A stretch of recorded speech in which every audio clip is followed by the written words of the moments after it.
This is Julia with iCadenza, and I'm here with mezzo-soprano Diana Tash, who has sung at a number of wonderful opera companies, including the Los Angeles Opera, and she'll be singing Handel's Orlando at Sacramento Opera this fall. So hello, Diana. Hi. My first question for you is, how did you get started at singing? I think I've always sung my whole life, and I think I had a family who was enmeshed in the classical genre, and they always took me to classical events and operas, and I really loved the music, and I really thought one day I wanted to sing that.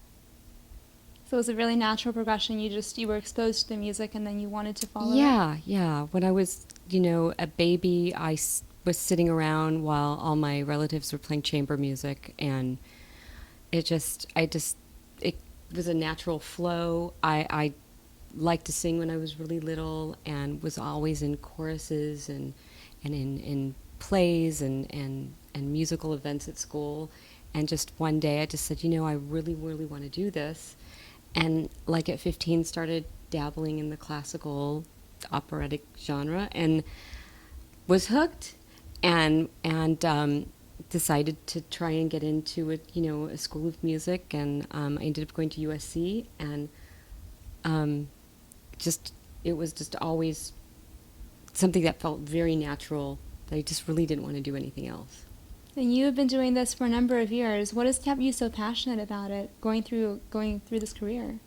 I think just the music. I love it so much. It's beautiful. It's challenging. It's never boring. There's always something new to learn. There's never a point where I think, oh, okay, I know everything now. I figured it all out. I'm constantly learning. I'm constantly figuring out new things, finding out things that I can do that I think I couldn't do, and just working on it as much as I can pretty diligently, and, taking an aria and starting out, and it just feels so difficult. No, I'm never going to get this to a point where I feel really secure with it and happy with it. And when you get on that stage, is there anything that still scares you? I think there's always that moment, like right before you perform, where you think, if I went out the back door, would anybody care? And just Yes, that they would. that little moment. But once, you start singing, once I start singing, it just all goes away. And what do you think is the most gratifying part of a performance? I think the most gratifying part is when you get to a point where you feel like that person who you're portraying is just ingratiated in you, that you don't have to search and find it. It's just there. And I think that whole process is really interesting and challenging. And I think at the end of a performance, if you've done that, if you felt like you've touched that character's kind of soul, you've done your job. And if you've sung well too. Always helps. Well, we actually met about a year ago when you were performing at LACMA. the LACMA, basically recital repertoire. The folk songs. Yes. Right? Can you talk about the difference between performing something like that and performing arias or in complete operas? Well, in that scenario, it was Karen Vuong and I singing the Anderson and Haydn folk songs, right?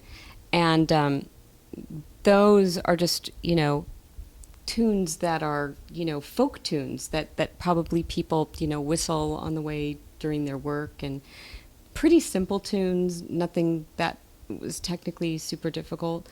And that differs from an aria, because I think the arias take a lot more stamina and they're more technically difficult. Sometimes the subject matter isn't any more intense or esoteric or anything. It's just the music is just a little more challenging. And how do you go about preparing a full opera? For example, now you're working on Handel's Orlando.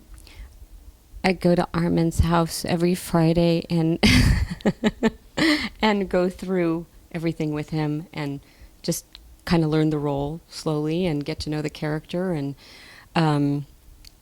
I like to work with Armin because I feel like we start with this project and we dissect it and put it together, and at the end of the day, I know a role backwards and forwards and sideways. And of course, you're talking about Armin Guzulimian, the Yes. wonderful pianist. And is there a process that you tend to follow preparing roles? What advice would you give a young singer who's looking to start preparing their first role? Well, I think the first thing when you're just starting is the first thing you should do is translate everything, which I have to say I haven't done all of that yet. My bad, but that's what you should do. We won't tell. That's what you should do. You should translate everything so you know what you're saying. The second thing is probably learn the arias.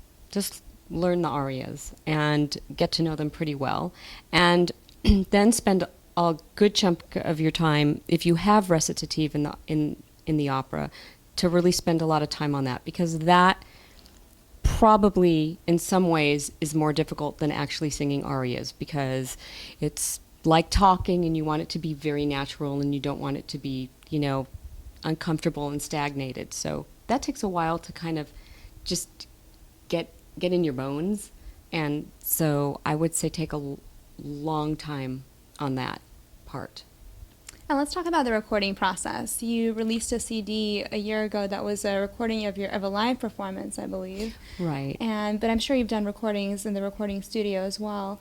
How would you compare that process to a regular performance? Well, in the performance, you're in the moment. You have an audience there, and I think there's a sense of excitement that's there, that when you're in a recording studio, if something goes wrong, you just do it again or make it better.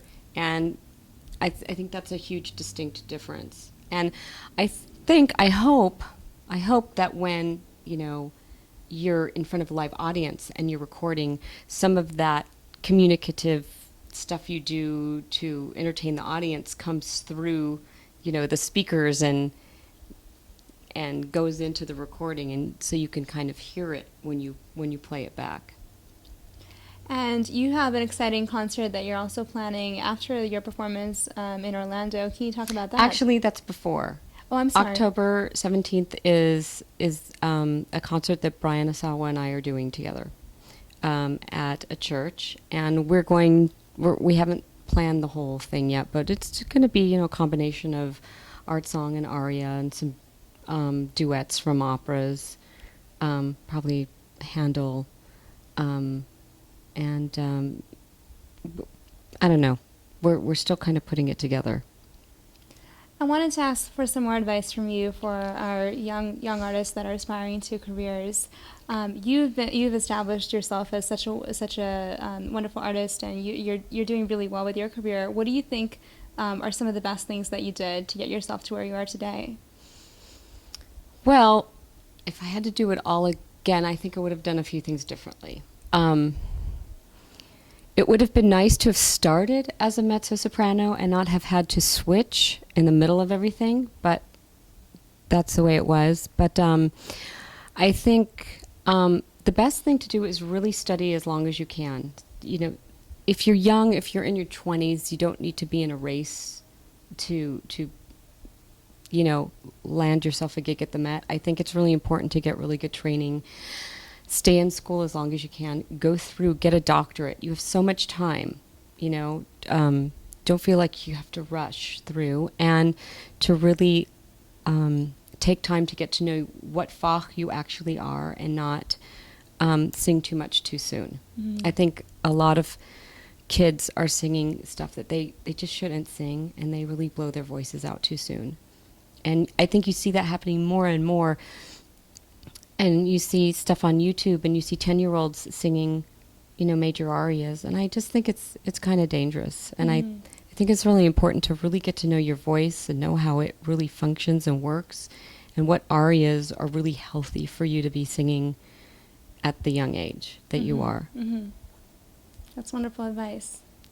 Well, thank you so much for all your wonderful words of wisdom. And we wish you the best of luck with all the wonderful, exciting things that you have planned for this fall and beyond. Thank you.